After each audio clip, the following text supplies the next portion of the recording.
And basically what you believe about a team during the preseason, regardless of the evidence and the results on the field, seem to take a long time to nudge somebody to where they really deserve to be ranked. And for USC, it's a win over a quality LSU team, and it's a complete domination of a Utah State team that typically shows up as a decent member of the Mountain West and competes pretty favorably against power conference teams in recent history. And USC, of course, annihilated them 48-0, and now stand in the AP and the coaches poll rankings at number 11, Matt.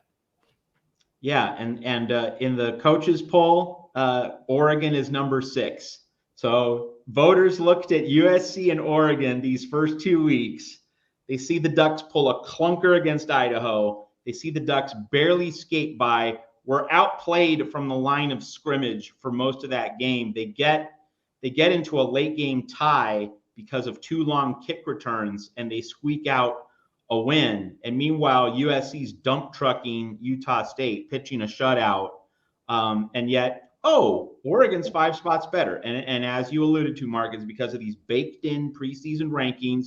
You know, if you start higher in the preseason, you're just like, we're not going to dock you. You know, we might drop you 1 or 2 spots, but we're still going to keep you relatively high in the rankings as long as you win. And we're not treating teams' resumes and their bodies of work very seriously. You look at not just USC being 5 spots behind Oregon in the coaches poll, right there, 2 spots behind Oregon in the AP poll. So at least the AP had Oregon down to 9.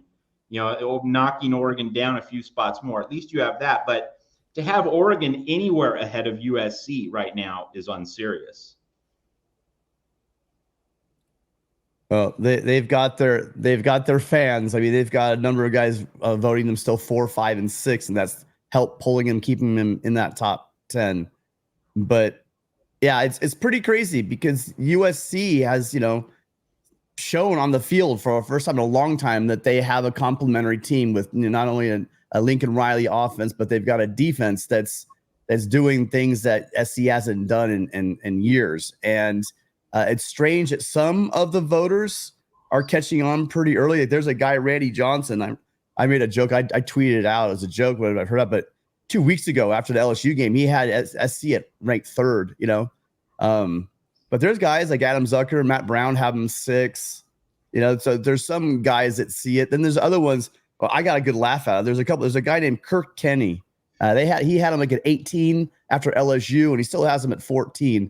But not overly egregious given their 11th spot. But I'm not sure what these voters are looking at. I mean, are they watching the games? They can just peek the box score and say, hey, this is a pretty good USC defense. Well, to Matt's point, it's almost as though it's treated as the preseason poll is substantiated by fact. They treat it as like, this is fact, and now these are just additional games that are going to somewhat skew our thinking somewhat, but we've already got, let's say, 100-game resume, and now we are just basically tweaking it just a little bit based on the results on the field, rather than just, you know, that was fun in games in the offseason. You know, people love rankings. But let's start from ground zero and from the first result of the season and properly evaluate these teams. And Tim, like the writer that you just mentioned, I had USC at number 3 following the LSU win as well, because I considered it to be the combination of the 3rd best opponent and the 3rd best performance of the weekend. Yeah, this is you guys are going to want to check it out. It's called College Poll Tracker. I'm not sure if anyone either in the chat or you guys watch it. But I've been using this for years just to get an idea at the outliers and where these voters are actually pitting people. And I mean, sometimes it's quite embarrassing to see how off some of the bias is within the media. Yeah, and this is why Mark Rogers is the best in the business at ranking teams. You need to check out his top 25 rankings that make sense. And let's go over a few of these items from Mark. One is, like, you got to have UNLV in the top 25. UNLV looks like a juggernaut. I mean, UNLV has played elite football through 2 games. The Houston team that took Oklahoma to the wire, UNLV dump trucked Houston on the road. So you need to be giving UNLV credit. Mark Rogers gave UNLV credit. You need to have Washington State somewhere in that top 25. Washington State looks electric right out of the gate, an emphatic win over a cupcake, and then just blowing Texas Tech to smithereens. You got to have the Cougars in there. They've been lights out. You need to have Northern Illinois in there. You need to have Boston College in there. Winning at Florida State as a 17-point dog. I mean, and it was decisive. And we can say Florida State might not be good, but with just 2 games on the body of work, just 2 games on the schedule, and most teams playing cupcakes, going down to Tallahassee on the road at night, it's a much better win than what most teams have put on the board through 2 games. Arizona State, you also have to have Arizona State in the top 25, just smashing Mississippi State, also beating Wyoming. So ASU didn't play a cupcake and is 2-0 over, a Mountain West team and an SEC team. So Mark Rogers, he's on the ball. He has all of those teams in his top 25. He also has Vanderbilt in there still from the Virginia Tech win and then dominating a cupcake. That's how it should be done. And I know that that's not how most people are hardwired, but hey, we just need to educate the masses, just need to build this culture, kind of rewire the circuitry of our brains and establish this is how you do it. It's not reputation. It's not preseason rankings. Those should not be the gravitational centers of all this. They are, but they shouldn't be. I mean, it's just what you put on the board in week 1, and then we reset in week 2. And of course, we're already seeing, right? The meaning of a result changes a lot from week to week. Like that Georgia Tech win over Florida State, it looks very different now from what it did at the time. We were thinking, oh, Georgia Tech might be really good. Well, Georgia Tech runs into a wall at Syracuse, loses on the road. It was much more about Florida State not being good than about Georgia Tech being really good.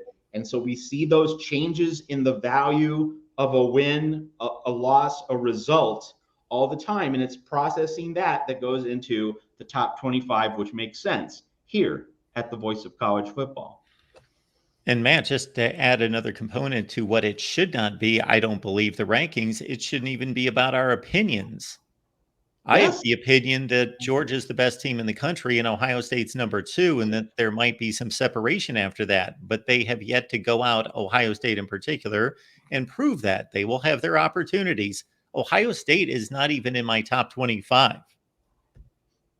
Yeah, I mean, Ohio State's in the back end of my top 25. I mean, absolutely crushed 2 cupcakes. So, sure. I mean, we can put them in the back end. But yeah, there are 20 or so teams that have better wins so far, like North Carolina winning on the road at night at Minnesota. It's a better win than what Ohio State's done. And it doesn't mean we think North Carolina is a better team or would be favored, but it's who has the better resume through 2 games. And it's just 2 games. So it's early. It's not as though this has cosmic meaning, but the point is about the integrity of a process. What have you done to this point? And we need to have that consistency over the course of the season. I also think you brought up a good component, Matt, that the wins have to continually be each and every week reevaluated because teams change and they show us who they are. Right now, we're playing that game of so-and-so scored 50 points. Are they really that good on offense, or is so-and-so that bad on defense? Well, we need to see. South Carolina, wow, they woke up everyone with a 31-6 win as a 10-point underdog against Kentucky. Well, is South Carolina that good, or is Kentucky that bad, or was it just a fluke of a game? Well, South Carolina plays LSU this week. That will give us one more data point to become a little bit more understanding of who South Carolina is in particular. Yeah. What's the old saying? The truth will out, right? The truth will eventually come out. These teams will eventually, in the fullness of time, be revealed for what they are going to become, whether it's great, whether it's good, whether it's ordinary, whether it's bad. But we just go on, how good of a win, how good of a performance, do you have on your belt right now? And it doesn't mean that anything's baked in or determinative of future weeks. And that's, I think that's the thing that people really don't get.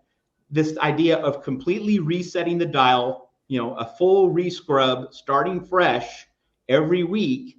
That's really what messes with people up. Because like, wait, we were number 3 and we won, so we should stay number 3. Well, but what if 5 other teams had a win better than what you had? You know, then they have to go above you. It doesn't mean you're bad. It means other teams are excelling. You know, that's part of sports, right? You can play a great game, match, tournament, whatever, and not win because the other side's better. It's not a negative verdict on you. The other side is sometimes just better. Like you're A-, but someone else is A+. But that doesn't mean that you're entitled to a certain spot or a certain level of stature. If other people exceed you, we change it. That is the mindset of the top 25 rankings that make sense for Mark Rogers here at the Voice of College Football.